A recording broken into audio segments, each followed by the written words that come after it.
Cleaning out a house after the parents are gone is always a hard thing for the kids. But that's what we were doing after my mother's death. My brothers and sisters and I had gathered, and we decided to take our time, go through things, sort things out, keep what we wanted to keep, and get rid of other things. Mom was not especially a saver, so actually it made it easier. But as we're going through this, one of my sisters said, "Where did this come from?" And we all looked, and she was holding up a large picture. It was a print of a painting, probably 2 foot by 2 foot, framed, but none of us had ever seen it except my oldest sister. The rest of us had not seen it. But it was on the floor, face down, in the back of a closet. Where did this come from? And my oldest sister said, well, she remembered growing up, and that was in the late 1930s, early 40s. She said she remembered seeing the picture and just wondering about it. Obviously, Mom didn't have a whole lot of use for it because it never hung on the wall. Basically, you're wondering what the picture was. It was a picture of a storm at sea, and the clouds were very heavy and dark in the sky, and you could see lightning. And there in the center was a large rock. The waves were all surrounding the rock. They were sweeping over the rock, and on the rock was a young woman who was terrified. That was the picture. It was not, let me highlight this, it was not great art. In fact, it's not the kind of thing you would take to the Antique Roadshow. In terms of spirituality, and there was definitely a spiritual tone to it, it was like the woman was petrified, the storms of life. Maybe that's what the artist was trying to emphasize. But I think besides the fact that it was not very well done, was the fact that the emphasis that bothered us was the emphasis was on the fear rather than hope. We really don't know the provenance of the picture. I suspect, and we finally surmised, it was a gift to Mom way back when. She had been part of a young women's sodality when she was growing up, and maybe at one point, as she outgrew that group, they gave it to her as a farewell gift. We don't know. And the other thing we don't know is whatever became of that picture since that day. None of us wanted it. Who knows what became and where it is today.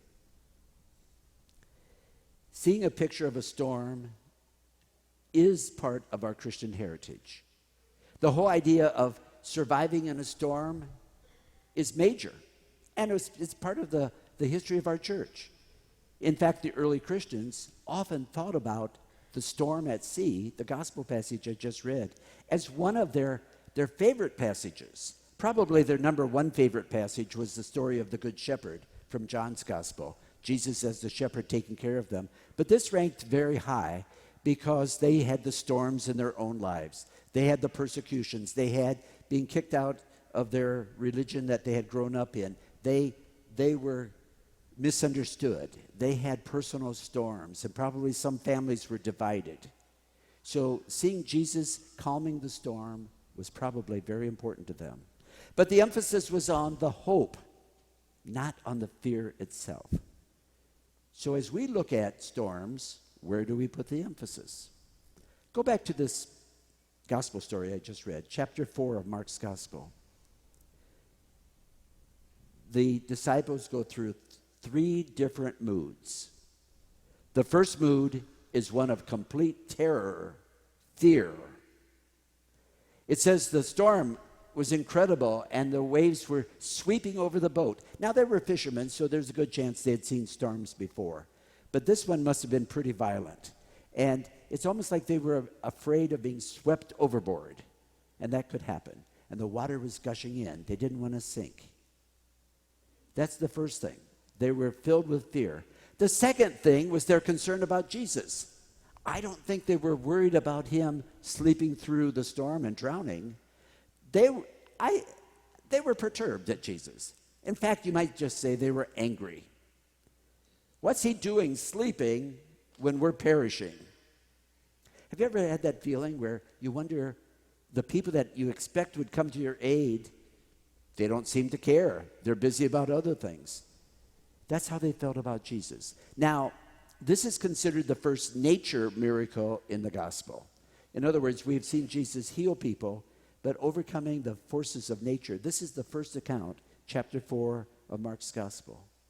So obviously, when they wanted to wake him, they did not expect him to calm the sea. That was not in their mind, their psyche. They probably wanted him because they had seen him calm other people down. Maybe they knew that they needed to have their own inner self being calmed. Or maybe they just wanted some more manpower. He's asleep in the stern. Wake up, Jesus. Why don't you man the rudder? Or we'll give you an oar. You can help us a little bit. And then, of course, when he does wake up, he calms the sea, which was way beyond their greatest expectation. And instead of being swept overboard by the waves, they were swept off their feet by the power of Jesus. He's even Lord of the sea and the wind. What an incredible thing. They got more than they expected. Now, we often go through those same three stages. How often we have the storms, whether it's a family issue, a work issue, a personal issue, or a worldwide issue, we face a lot of storms, and a lot of us are filled with fear. But have you ever noticed how quickly fear often turns to anger? We get angry at people, and we lash out so readily. Some people are just angry all the time. And Jesus takes them beyond that. Go beyond the limitations that we normally impose upon ourselves. That the Lord is Lord of heaven and earth, wind and sea, and our own hearts. We will still face storms, but we don't have to face them alone. The old song, often used by the Quakers through history, "No storm can shake my inmost calm, while to that rock I'm clinging. Since love is Lord of heaven and earth, how can I keep from singing?" We are called to sing joyfully, and sing words of trust that God is with us.